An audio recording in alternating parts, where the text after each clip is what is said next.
Selamat berjumpa kembali dalam layanan audio Sahabat Seperjalanan. Hari ini adalah hari Jumat 8 Agustus 2025. Tema renungan saat teduh kita dengan judul Sudah Jatuh Tertimpa Tangga. Firman Tuhan ternabi dalam Galatia 6 ayat pertama sampai dengan kedua. Saudara-saudara, kalaupun seorang kedapatan melakukan suatu pelanggaran, maka kamu yang rohani harus memimpin orang itu ke jalan yang benar dalam roh lemah lembut, sambil menjaga dirimu sendiri supaya kamu jangan kena pencobaan. Bertolong-tolonganlah menanggung bebanmu, demikianlah kamu memenuhi hukum Kristus. Mari kita berdoa. Bapa dalam surga, terima kasih buat kebenaran firman Allah yang mengajarkan kami, supaya kami tidak mempersulit hidup orang yang sudah mengalami kesusahan, namun membantu dan menolongnya. Di dalam nama Tuhan Yesus kami berdoa, amin. Shalom sahabat perjalanan.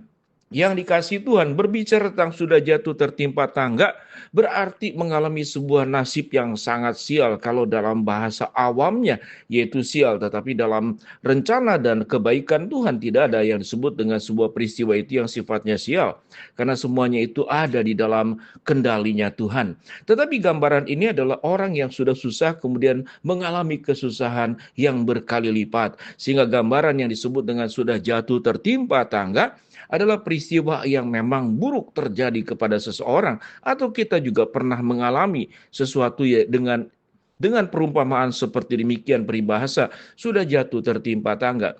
Mungkin kita semua sahabat seperjalanan bisa bercerita tentang hal-hal tersebut. Sahabat seperjalanan yang dikasihi Tuhan, kalau kita melihat di TikTok misalkan, adalah orang yang kemudian tatkala ada di jalan tol, kemudian bahannya itu mengalami kempes. Setelah kempes, itu tentu adalah peristiwa buruk. Dan di sana tidak ada pertolongan yang ada, kemudian harus berusaha untuk katakanlah membongkar ban sendiri, lalu kemudian memang tidak ada alat dongkraknya atau lupa dan segala macam. Tetapi tatkala ada kondisi ada di pinggir jalan, lalu kemudian ada mobil ngebut yang tidak melihat posisi mobil tersebut, lalu menabrak mobil Anda. Itu mungkin gambaran yang disebut dengan sudah jatuh tertimpa tangga. Tetapi dalam peristiwa di dalam Galatia pasal 6 ayat pertama dan kedua, ini adalah sebuah pendidikan iman, sebuah pendidikan praktis iman, bagaimana iman itu diwujudkan. Orang yang beriman tidak menjadi orang yang sorohani, tapi orang yang beriman benar-benar mempermudah hidup orang. Alkitab mengatakan di dalam dua ayat ini, saudara-saudaraku, kalaupun seorang kedapatan melakukan suatu pelanggaran, maka kamu yang rohani harus memimpin orang itu ke jalan yang benar dalam roh lemah lembut. Kalimat ini luar biasa. Biasanya kalau ada seorang yang melakukan pelanggaran, orang melakukan pelanggaran itu ada banyak penyebab, karena terpaksa, karena keadaan, karena ketidaktahuan, atau memang karena kelemahan. Setiap orang bisa jatuh, orang lain bisa jatuh, kita pun juga bisa jatuh. Orang lain bisa berbuat kebodohan, kita pun pernah berbuat sesuatu kebodohan.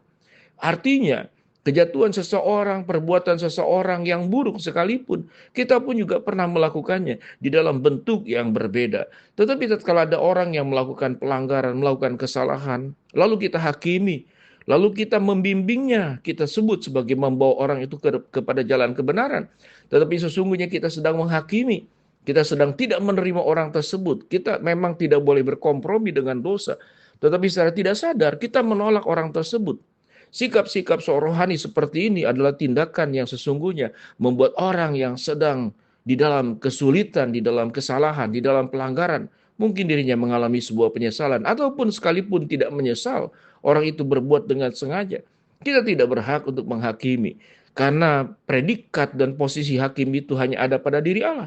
Tetapi firman Tuhan berkata, kalau ada orang melakukan pelanggaran, biarlah kita memimpin orang itu ke jalan yang benar dengan roh yang lemah lembut.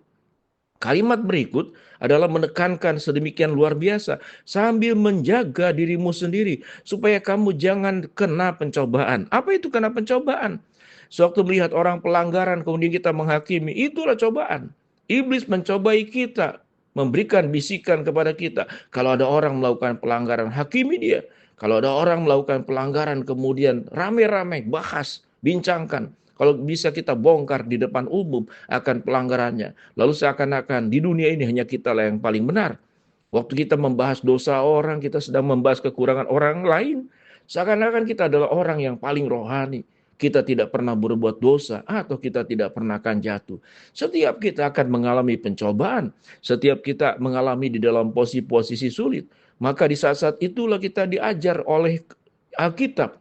Bagaimana? Bertolong-tolonganlah menanggung bebanmu. Demikianlah kamu memenuhi hukum Kristus. Apa itu hukum Kristus?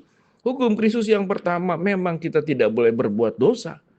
Kita orang lain pun tidak boleh berbuat dosa. Tapi kita dipanggil menurut hukum Kristus.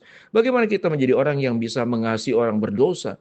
Kita tidak berkompromi dengan dosanya, tapi kita mengasihi orang berdosanya. Kita tidak menghakimi, tetapi dengan roh lemah lembut, dengan sebuah kesadaran. Orang lain bisa bersalah, kita bisa bersalah. Orang lain bisa jatuh di dalam dosa, kita pun bisa jatuh di dalam dosa. Orang lain punya kelemahan, kita pun juga punya kelemahan, walaupun bentuknya berbeda. Artinya, di hadapan Tuhan tidak ada orang benar, kita semua adalah orang berdosa. Dengan pemahaman seperti itulah, maka roh lemah lembut akan ada di dalam diri seseorang. Biarlah kita jangan menjadi orang yang melihat tatkala melihat kesalahan orang lain, lalu kita berlaku buruk, sehingga tatkala ada orang jatuh, lalu kita timpakan tangga kembali kepada orang bersangkutan. Bukankah ini sebuah kejahatan? Sahabat seperjalanan yang dikasihi Tuhan, ayat yang kedua dikatakan, bertolong-tolonganlah menanggung bebanmu, demikianlah kamu memenuhi hukum Kristus. Sikap menghakimi, sikap menjatuhkan tangga kepada orang yang sedang mengalami kesusahan, orang yang sedang melakukan pelanggaran, apapun bentuk pelanggarannya, kita tidak berhak menghakimi. Kita setiap kali ada pelanggaran yang dilakukan oleh orang lain, sesungguhnya harusnya menjadi cermin buat diri kita. Jangan-jangan kita pun sering kali melakukan, bahkan jangan-jangan kita lebih buruk daripada dirinya. Dengan demikian sahabat seperjalanan, biarlah kita diberikan oleh Tuhan ada dua perkara. Berikanlah kepada kami roh yang lemah lembut. Dan yang kedua, berikanlah kepada kami sebuah tekad untuk memenuhi hukum Kristus. Suatu kita punya roh yang lemah lembut dan kita berjuang memenuhi hukum Kristus, kita tidak akan terjebak untuk membuat orang yang melakukan pelanggaran, orang yang melakukan dosa, lalu kita menjadi hakim atas mereka. Kita membincangkannya, kita menggosipkannya, dan secara tidak sadar kita sedang menimpakan tangga yang jauh lebih susah bagi orang yang bersangkutan. Sahabat seperjalanannya dikasihi Tuhan, ada dua perkara yang tidak boleh ketahui orang lain, yaitu persembahan. Apa yang sudah diperbuat oleh tangan kananmu jangan diketahui oleh tangan kirimu. Yang kedua adalah kesalahan orang lain. Jangan mengumbar kesalahan orang lain di muka umum, bahkan kepada orang terdekat sekalipun. Karena itu bukan hak kita. Kalau kita membicarakan kelebihan orang lain, kita boleh terbuka kepada publik. Tapi kalau berbicara tentang kekurangan orang lain, kalau kita memang bukan kapasitasnya, kita bukan sedang dipanggil untuk membahas, mengevaluasi. Itu pun kalau mengevaluasi, karena tugas harus mengevaluasi, kita tidak berhak untuk kemudian punya hati untuk menghakimi. Kita harus menjaga hati kita, memiliki hati yang roh lemah lembut, dan kita harus berjuang untuk memenuhi hukum Kristus. Seseorang yang punya roh lemah lembut dan berjuang memenuhi hukum Kristus, kita tidak akan menimpakan tangga kepada orang yang sudah jatuh. Kita pun juga tidak mau diperlakukan seperti demikian pada saat kita juga berbuat perkara yang sama. Biarlah kita berdoa, Tuhan berikanlah kepada kami roh yang lemah lembut dan tekad untuk memenuhi hukum Kristus dalam hidup kami masing-masing. Mari kita berdoa. Bapa dalam surga, terima kasih buat kebenaran firman Allah yang kami pelajari. Hamba-Mu berdoa buat sahabat seperjalanan yang sakit, Tuhan jamah sembuhkan. Sahabat seperjalanan yang sedang menghadapi masalah, Tuhan bukakan jalan. Sahabat seperjalanan yang sedang berdoa mengharapkan sesuatu, Tuhan kabulkan sesuai dengan waktu rencana Tuhan yang terbaik. Di dalam nama Tuhan Yesus kami berdoa. Amin. Shalom, Tuhan memberkati kita semua.